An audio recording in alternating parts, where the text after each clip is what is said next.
nggak usah jadiin curse helmet, yang penting Radiant Armornya. Radiant Armor kayak Grand Helmet adalah salah satu jawaban untuk seorang Albert dan lihat.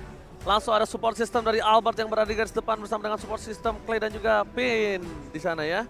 RRQ Kingdom masih mengawal para pemain dari tim RRQ untuk berjuang di arah lower bracket. Jadi ini dia untuk para fans yang belum berkesempatan hadir menuju arah M4 venue. It's okay, no problemo. Kalian bisa mendukung dari dalam rumah kalian dan mendukung dari layar kaca. Karena M4 World Championship untuk di game yang kedua akan segera dimulai. Akankah RRQ Hoshi mengamankan game yang kedua atau tim Falcon berhasil melakukan resetisasi terhadap kubu dari tim Falcon? Reset aja, nggak usah pakai resetisasi. Tapi ini dia, kita udah melihat adanya sedikit penahanan terlebih dahulu dengan satu barrier yang dipasang menahan minion wave-nya. Dan juga Ken bersama seorang Albert yang pastinya membutuhkan nanti ke area purple buff-nya. Alright, di ada mid lane seperti biasa dengan keunggulan adanya seorang Justin. Power dari Lilia, what a little girl berhasil melakukan invasi jungle dan bahkan Albert melepaskan Little Wanderer-nya. Dia lebih fokus menuju ke arah sebuah jungle dan tidak mau melepaskan orange buff yang ketimbang untuk beradu retribution di arah depan. Dan bahkan first blood akan coba didapatkan oleh R7. Hampir, but almost is never enough, Nevin. Iya, hampir memecahkan win rate first blood ya dari tim Falcon yang kali ini mungkin harusnya udah di 94% sampai 95%, but it's okay. Kita akan melihat bagaimana dari seorang R7 karena di sisi lain Naomi juga udah mulai melakukan setupnya. Masih di level yang pertama, jadi defense judgment memang sebenarnya belum ada, tapi dengan pressure seperti ini akan cukup berpengaruh nantinya. Mungkin ada sedikit skenario yang teman-teman bisa lihat di XP Lane, kenapa R7 bisa unggul di awal game. Salah satu alasannya ada, kalau teman-teman sadar tadi, di bawah menit yang pertama, Finn stay di belakang base. Dia melihat ada potensi untuk menekan dengan minion. Jadi dia tahan wave minionnya pakai barrier 2 kali. Dua wave minion dia tahan, sehingga di belakang base tadi, makanya R7 bisa menangin match up di early game. Apalagi ngelihat Skylar, lihat Skylar bahkan memberikan tekanan juga ke arah Zipix di area gold lane. Dan ini menangin match up untuk early, baik dari EXP dan juga gold lane, merupakan sebuah jawaban yang sangat manis sekali untuk RRQ Hoshi. Bukan hanya itu aja, para pemain dari tim RRQ Hoshi dengan adanya R7 yang mengungguli dari segi laning phase-nya, membuat dia akan bisa membantu pergerakan Albert untuk mendapatkan di arah turtle-nya. Mencoba untuk menutup sedikit pergerakan dari Ken yang mencoba terburu-buru untuk mendapatkan turtle. Kali ini dua player dari tim RRQ Hoshi dari bottom lane sudah siap untuk mengawal pergerakan dari Albert, tapi R7 ingat masih ada satu body damage yang cukup sakit dan bahkan R7 di depan sana terkena Death Sonata. Harta tata Death Sonata yang hampir saja menemukan seorang R7 di garis depan dan bahkan ini yang menjadi kerugian untuk RRQ dengan tim 4 versus 3 dari segi kuantiti. Ya, bukan hal yang baik. Damage-nya terlalu besar ya, harus masuk ke dalam dari seorang R7 membuat dari RRQ Hoshi memang harus kehilangan satu pemain. Tapi sejauh ini sebenarnya masih coba untuk tarik ulur dari kedua tim. Belum ada yang mau melakukan inisiasi untuk melakukan team fight. Oh, R7 is coming up, dia judgment telah dikeluarkan dan bahkan para pemain dari tim RRQ mau memaksa team fight terlebih dahulu. First blood tetap didapatkan oleh tim Falcon dan bahkan R7 ditumbangkan. Tapi retribution in sound point, Albert kembali berhasil membuat dan menggocek satu buah tembakan Rhapsody indahnya bernuansa dari seorang Ken. Dua ditukar dengan satu turtle. Gimana menurut Profesor KB? Iya, kalau misalkan kita melihat bagaimana dengan setup turtle yang barusan, kita udah membahas ini.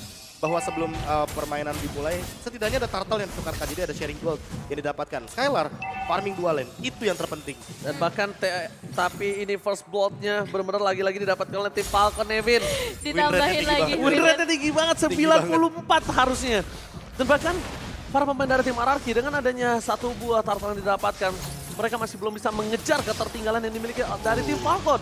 Rena Rapati di menit yang ketiga sudah berhasil mendapatkan seperempat darah dari Zipex. Apalagi semakin di late game semakin sakit tembakan. Iya, masih menuju ke arah 4 menit. Impact yang terlihat dari para pemain RRQ Hoshi udah mulai muncul. Tapi lihat, dari seorang Naomi juga terus akan memberikan pressure-nya. Di level yang kelima di Pachesman, tadi sempat terlihat juga menarik salah satu pemain dari RRQ Hoshi. Bahkan memberikan hasil 2 eliminasi untuk teman-teman dari tim Falcon. Alright, dan ini emblem yang Profesor KB. Iya, rata-rata pada langsung menuju kepada movement speed dan juga attack damage. Tapi yang paling unik adalah dari bagaimana kita melihat untuk sebuah hybrid penetration yang dimainkan juga sama Naomi. Jadi dia ambil hybrid dragon iya, hybrid penetration juga iya. Dia ingin menambahkan setidaknya sedikit damage tambahan bagi nanti yang terkena Divine Judgment. Karena mau bagaimanapun Naomi memiliki efek debuff yang dimana akan menimbulkan sedikit damage reduction kepada teman-teman dari RRQ Hoshi. Namun itu pun memerlukan posisi yang cukup berbahaya dan sangat beresiko sekali. Sehingga di sini Naomi harus lebih berhati-hati apalagi lawannya Finn dengan menggunakan wild charge mungkin saja kejadian seperti game yang pertama akan terulang kembali dengan membawa angin dan tren positif bagi RRQ Hoshi. Again di arah Turtle ini akan ada kembali perebutan Turtle yang akan mereka perebutkan di RRQ Hoshi. Mereka masih terlalu jauh dari pergerakan seorang Albert yang berada di arah top lane. Bakalkah coba di buying time oleh tim Anarki atau bahkan ada team fight? Karena lihat mereka sudah berkumpul 4 secara bersamaan. Akankah ada watch-out dari suara Pepin? Kali ini dipecah sebentar keluarga depan ke watch-out belum menuju ke arah sebuah tembok. Para pemain dari tim Anarki masih mendapatkan satu pasarnya fight selain Ubetsko dan melahap game di depan sana. Jungler from tim Falcon berhasil dimakan bersama dengan Turtle-nya, membuat tim Anarki Hoshi mendapatkan keuntungan double again. Iya, ini pukulan besar untuk tim Falcon pastinya. Dengan 2 pemain yang dipaksa untuk kembali melakukan recall dan juga Ken yang harus hilang. Ditambah lagi mereka harus kehilangan Turtle yang kedua. Jadi bisa dibilang first blood di awal-awal bukan menjadi impact yang maksimal bagi teman-teman dari tim Falcon. Dan untuk statistiknya, RRQ ini rank pertama dari tim gold per gamenya. Yaitu di angka 59.538. Jadi kita juga punya prestasi dari sini. Iya, terlihat solid tentunya bagaimana cara mereka untuk mengembalikan sebuah objektif dan juga mengambil leading untuk goldnya. Karena sempat kita melihat bagaimana Falcon mengungguli dari segi gold leadingnya. Dan untuk sekarang Albert Retribution, walaupun miss tapi setidaknya ini mencoba untuk melakukan sebuah invasi. Oke, tapi lihat langsung diketok. Terhadap seorang Albert memilih untuk mundur terlebih dahulu. Zipax menuju ke arah Finn, tapi Finn too strong kayaknya tidak bisa di all in oleh para pemain dari tim dari Falcon. Melepaskan begitu saja dengan seperempat darah yang dimiliki dari seorang Finn. Dan bahkan lihat dengan prestasi yang dimiliki dari tim Anarki bisa berhasil mendapatkan 1 buat tiket watch party tentunya ya. Dan juga M4. No, 59.000. Iya bener sih, nggak salah sih. Item yang profesor. Wah, pikiran sampai sana ya. Kebeli juga tuh Cloak of Destiny buat play dan buat sekarang akan menuju kepada Glowing One lagi sepertinya. Karena melihat banyaknya hero yang berada di lini depan dan agak sedikit terganggu dengan efek dari Glowing One. Tapi di satu sisi kalau melihat dari R7 sendiri, R7 lebih memfokuskan itemnya dengan beberapa paduan lah untuk kita melihat ada Dreadnought Armor, terus mungkin dia akan menuju ke Dread Armor sekalipun agar nanti Ken tidak bisa memiliki damage yang cukup. Kalau menurutku pribadi, ini benar-benar tembakan dari Skylar is on point terus, harus dipanaskan lagi untuk di arah metode late game-nya nanti. Dan mungkin R7 dengan ada anti-keras plus Sky Guardian Helmet nantinya. Karena Albert sudah berada di garis depan, tidak kenal takut dan Rena Rapatinya is on point from Justin. Harus memilih mundur dan bahkan Albert sudah pasti memantapkan diri dan watch out from Finn! Berhasil mendapatkan 3, Sprinter dan dikeluarkan, tidak ada yang bisa diselamatkan tapi Yellow Plus masih beli ke arah belakang membuat tim Anarki harus mengejar Zipax sekarang mid lane-nya. Melepaskan 2 target empuk dari tim Falcon, setidaknya mereka akan mencoba invasi menuju ke arah mid lane. Turret ini lebih mahal dibandingkan 2 point kill, tapi dengan adanya Lilia was a little cool. Defense yang cepat untuk clear minion sangat sulit didapatkan untuk turret yang pertama dari tim RRQ. Iya, jujur susah banget. Apalagi dari seorang Lilia ini dengan Black Shoes-nya, dia selalu menguras ultimate dari teman-teman RRQ. Bahkan disiplin yang begitu pasti dari seorang Justin. Ketika damage dari Skylar udah masuk, dia nggak mau keluarin buru-buru. Karena dia tahu setelah itu bakal ada team fight yang menghampiri mereka.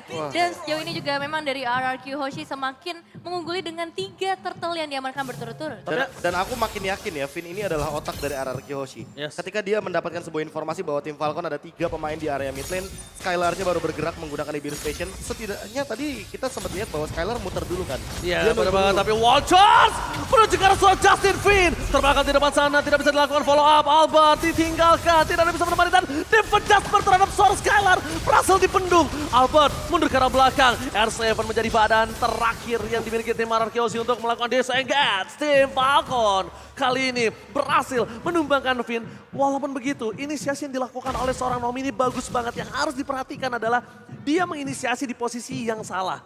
Kalau nantinya akan ada inisiasi seperti itu di posisi yang benar, ini Skylar udah bisa ditumbangi dengan cepat. Jadi pelajaran di tim fight sebelumnya, Skylar tidak boleh terlihat posisinya atau batang hidungnya sama sekali. Iya, tidak boleh terlihat apalagi kali ini dia memegang damage yang begitu besar. Bahkan untuk saat ini dengan HP yang terbatas, Naomi kayaknya bakal coba untuk nge-all in. Masih ada seorang Finn yang bisa memberikan sedikit penghalangan, tapi Magic Shockwave yang dikeluarkan oleh seorang Justin nampaknya nggak bisa ditahan lagi. Albert memberikan pembalasan karena seorang Naomi. Double kill untuk seorang Justin. Tapi Justin dalam bahaya yang besar ketika berhadapan dengan seorang Albert dan juga R7 yang baru saja hadir kali di shutdown. Diamankan. Itu dia informasi komunikasi dari seorang Albert, dilepaskan saja Justinnya bukan tanpa alasan karena udah ada R7 di sana yang siap menunggu. Karena para pemain dari tim RRQ Hoshi kali ini mereka tetap harus kehilangan 1 buah auto turret yang cukup mahal. Untungnya dari RRQ Hoshi tidak terlalu depending on purple buff. salah satu keuntungan dengan adanya fighter Fredrin di area jungler, ketika buffnya tercolong, bukan menjadi masalah dan masih bisa melakukan team fight. Bahkan, Geralt Open. Selamat datang Bapak Lord yang terhormat kali ini untuk RRQ Hosika atau tim Falcon yang siap mendapatkannya. Melihat potensial masih ada seorang Harger bottom lane. Dari tim RRQ Hoshi mencoba untuk melakukan poking dan baiting di arah Lordnya. Ken is coming up, One Shot dikeluarkan, terbakar instant pick up. Naomi gak sabar bertahan, Lord diamankan oleh RRQ Hoshi. Burst down damage yang begitu besar kali ini RRQ memegang keuntungannya dan Falcon apakah bakal mencoba untuk mencari lebih karena Zipex bisa di shutdown juga dengan tembakan dari seorang Skylar meskipun memang pada akhirnya double kill diamankan oleh seorang Ken tapi tetap pembalasan yang diberikan oleh RRQ Hoshi masih menjadi keuntungan untuk mereka. Yang aku suka adalah snowballing yang masih dipegang oleh tim RRQ Hoshi Profesor KB sampai menit yang ke-10. Bener, nggak ada benar-benar tempo yang turun sama sekali. Mereka tetap memberikan tekanan kepada objektifnya. Dapetin 3 turtle seolah-olah mereka ini haus sekali terhadap objektif setelah mereka diturunkan dari upper bracket. Dan ini yang aku suka, semangat yang baru dimunculkan kembali dari RRQ ketika mereka mencoba untuk mengamankan perfect turtle ditambah dengan Lord dan kontes yang terbaik tadi di area dari River ketika Zipixnya jump in ke tengah-tengah team fight. Dan yang paling aku suka dari Clay, ketika dia tahu lawannya Harit, ada shield absorb, bikin Necklace of Durance. Gak usah basa-basi, bikin respect item dan tumbangkan. One Shot with Blacker! Berhasil mendapatkan satu. Justin ditumbangkan begitu saja. Instant pick up dilakukan. Finn tidak bisa ditutup pergerakan dari Univeros Passion. Kali ini mencoba diganti dengan satu baru error Apate. 2 point kill berarti didapatkan. RRQ Hoshi. Mereka masih memiliki super minion. Mereka harus mendorong terlebih dahulu di mid lane-nya. Karena di bottom lane, mereka telah berhasil mendapatkan outer dan inner turret secara bersamaan. RRQ Hoshi melakukan snowballing yang tidak bisa dihentikan tim Falcon sampai menit ke-11. Tapi yang aku takutkan adalah di atas menit ke-12. Lord nanti akan menjadi sebuah penentu, Nevin. Betul, itu bakal jadi cukup berat juga apalagi kalau kita melihat ke arah tim Falcon kali ini dengan perbedaan 2.500 gold. Ini masih bisa memberikan impact yang besar. Ditambah lagi positioning dari seorang Ken yang sedari tadi sulit banget untuk ditangkap meskipun 2 eliminasi. Tapi tetap bakal menjadi salah satu player yang harus diwaspadai oleh para pemain dari RRQ Hoshi. Ya, dan jangan lupakan juga Zipix di late game nanti akan menjadi sebuah malapetaka juga. Karena dia membawa Purify sehingga Wildcharge sepertinya tidak akan menjadi sebuah ancaman untuknya. Yes. Di satu sisi kalau kita melihat bagaimana concentrated energy sesaat lagi mungkin akan ada di tangan Zipix, itu baru pick tertinggi dari tim Falcon. Mereka akan membalaskan bagaimana skema atau skenario yang terjadi semenjak early game tadi. Dan buat sekarang untuk RRQ Hoshi tinggal memanfaatkan gimana push atau setidaknya main di dalam rumput asalkan gak kedetek sama satu buah Magic Sentry. Karena kalau kedetek ini bakal bahaya banget. Ingat, lawannya adalah Kaja. Divine Judgment bisa melakukan sebuah instant pick off dan itu yang akan menjadi sebuah malapetaka ketika mereka kalah dari segi kuantitas. Mau sebanyak apapun gold yang kalian miliki, kalau kalian jumlahnya kalah, itu bisa menjadi kekalahan tim fight juga ketika nanti di area late game. Apalagi yang udah aku bilang, ini di atas menit ke-12 aku cukup worry dan takut. Karena dari kemarin kita lihat di mana RRQ Hoshi berhasil mendapatkan Lord tapi bisa dibalikan kembali keadaannya oleh tim musuh dan aku tidak ingin hal itu terjadi. Ada baiknya dengan RRQ Hoshi dengan komposisi 2.500 gold difference mereka memaksa minimal 2 orang yang mereka bisa tumbangkan atau enggak 1 orang penting seperti Ken yang mereka bisa dapatkan terlebih dahulu sebelum melakukan Lord yang selanjutnya. Atau setidaknya melakukan backstab sih. Jadi clear wave minion di area top lane, lalu manfaatkan satu rumput yang tersisa di belakang dari outer turret yang dihancurkan. Dan setelah itu melakukan backstab lewat, itu dia yang ada logo TikTok. Ini dia, dan bahkan kalau misalnya Profesor KB bilang, kenapa nginjek sentry itu harus berhati-hati? Karena ini adalah kesempatan mereka menggunakan sentry. Ketika ada yang memasuki ke arah backline dari tim Falcon, mereka bisa terlihat lihat Finn, Watch Out dikeluarkan, fokus ke arah tim fight diberikan bersama dengan Zipper, terlalu sakit yang bisa diberikan dan tertangkap dengan Sound dan Zipper take down! 1 poin dan 2 untuk tim RRQ. 3 hilang, mereka menuju ke arah Lord yang didapatkan oleh seorang Albert tapi di laningnya dikejar habis-habisan, mencoba dipotong oleh R7, Lord Lane by UBS Gold berhasil di tangan dari tim RRQ. Mereka tidak mengendorkan permainan mereka. Mereka coba untuk mendorong menuju ke arah tengah. Di arah top lane, mereka mendorong dengan Bapak Lord yang terhormat, Nevin. Iya, sekali ini minion wave-nya udah mulai memasuki ke area base. Tapi dengan 2 pemain tersisa dari tim Falcon, kayaknya masih agak cukup sulit. Tapi ketika adanya Lord, mungkin akan ada sedikit nasib berbeda. Dan kita lihat sempat tadi pergerakan dari seorang Clay ya. satu flicker ofensifnya berhasil memulangkan Justin dan itu impactnya besar banget ketika nggak ada lagi Magic Shockwave yang bisa dikeluarkan oleh seorang Justin. Mereka mencoba untuk menghabiskan short skillnya di arah top lane. Karena mereka akan difokus sebelumnya di arah bottom lane yang super mini yang mereka miliki. 3 base akan coba mereka ompongkan secara bersamaan. Dari Finn membuka badan di garis depan. Belum ada Walter tapi Walter sudah terida dan didapatkan Simmons dengan instan. Unstoppable. Rina rapati from Skylar. Masih coba untuk memaksa menuju ke arah seorang Ken. Dan Sonata fokus ke arah base-nya. Tidak boleh terlalu berburu. Mereka harus mundur terlebih dahulu. Mencoba untuk menumbangkan seorang Ken. Karena damage yang terlalu besar tidak bisa dibendung lagi oleh tim RRQC. Diberi passion. Clear minion. Tidak mau dikasih nafas. Mereka mau fokus ke arah base-nya. Tapi belum terperangkap pergerakan dari seorang Justin. Endgame. Apakah disisir? Apakah endgame akan terjadi? Karena para pemain dari tim RRQ mereka tersisa 4 dan keraguan-raguan Clay! Dan Propagor! Shut down! Didapatkan Skylar! Mencoba untuk fokus ke arah base-nya. Masih ada satu buah Shimit. Memilih untuk mundur terlebih dahulu karena Yellow Flash gak bisa lagi dibendung damage-nya dan Rena Rapati. Hampir saja connect dan untuk sekarang mereka harus disengage karena sudah lewat dari trik 41. Jadi mau nggak mau wave minion akan muncul dan kalau mereka melanjutkan team fight hanya akan menambahkan pundi-pundi shutdown dan gold yang akan dikembalikan oleh tim Falcon. Apalagi dengan 6.000 gold sekarang. Kalau misalkan kita melihat dari instant replay, lihat bagaimana skenario yang paling cepat dari Finn ketika dia sadar bahwa Wild Chance adalah kunci dari kemenangan team fight yang sebelumnya. Jadi mereka ingin memanfaatkan kembali Wild Chance dan juga barrier yang digunakan. Namun sayangnya dengan trade yang dilakukan oleh Clay, Deden from Bogor, tapi ternyata masih belum cukup untuk melakukan endgame karena deket banget sama detik 41. Dan lihat betapa kuatnya dia defensif, Nevin. Iya, defensifnya benar-benar pas banget dari tim Falcon sendiri. Meskipun tadi hanya ada 2-3 pemain yang tersisa ya, tapi mereka masih bisa kontrol ke arah wave minion dari para pemain RRQ Hoshi. Dan nggak masalah sih sebenarnya, karena kali ini dari RRQ juga punya kesempatan yang besar ketika 3 base turretnya udah nggak ada lagi dan sebentar lagi Lord juga akan muncul kembali ke dalam lane of down. Ya, tapi permasalahan utamanya adalah bagaimana cara untuk menangkap ke arah Justinnya kembali. Ya. Karena tadi kenapa teman-teman dari RRQ belum sempat untuk melakukan endgame. Karena Justinnya juga udah mulai muncul dan itulah dia kesempatan untuk melakukan clear wave dengan cepat.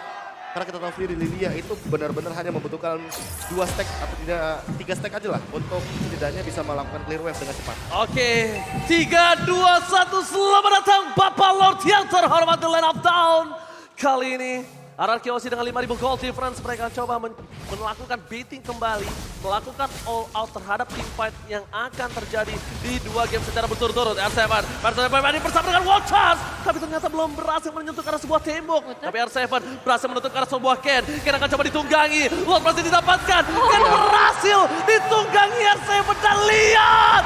R7 berhasil menutup pertahanan seorang Ken. Ini bencana untuk tim Falcon. Zoning out yang benar-benar bagus banget kali ini terlihat dari R7, bahkan damage dari seorang Skylar mampu menghilangkan setengah HP untuk para pemain dari tim Falcon. Lord akan segera hadir di area mid lane, akan menjadi bencana yang besar untuk para pemain Falcon karena ini adalah kesempatan terakhir mereka untuk mempertahankan base yang tersisa. 5 pemain dari RRQ Hoshi akan segera bersiap-siap untuk memberikan full power mereka ke para pemain Falcon. Albert berada di garis depan, mencoba untuk menutup pergerakan R7, mencoba menunggangi satu, tapi Lord yang belum bisa diselesaikan. Ada Fair Watcher telah dikeluarkan, free hit from Denden from Bogor, mencoba menumbangkan Yellow Flame, base-nya menuju ke arah pecah, dan RRQ Hoshi take the game goal!